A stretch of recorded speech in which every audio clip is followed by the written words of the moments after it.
You know what else I noticed about Ruth? Because I'm still in Ruth. Ruth is just, it's delicious. It's delicious. But this one is kind of light, but it's heavy though.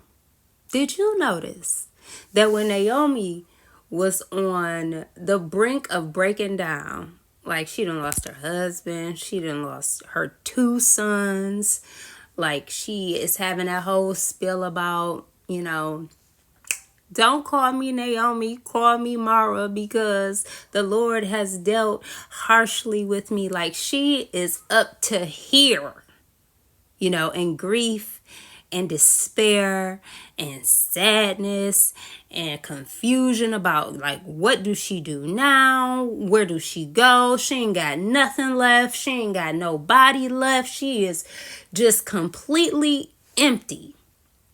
And in that moment, she is talking to Orpah and Ruth. But did you notice that when she was that low to the ground, that's when Orpah had this loud display of emotion, but that's when her nappy-headed self left.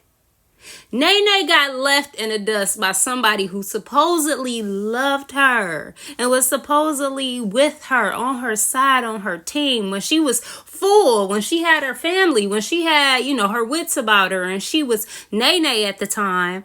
That's when Orpah was on board. But when she actually realized, like, I'm bitter, I'm angry, I'm frustrated, God is not guiding right now in my life, in my opinion, because you gotta throw that in my opinion in there, because it ain't, these just emotions. But it was in that moment, and I would have been even okay with Orpah if she would have just left quietly. But how dare you get loud and cry and do all of that and then still leave this woman at her lowest? That just did not sit right with me. But it will tell you about people, because when you full, you might have a whole team of people with you that's riding, but get empty though.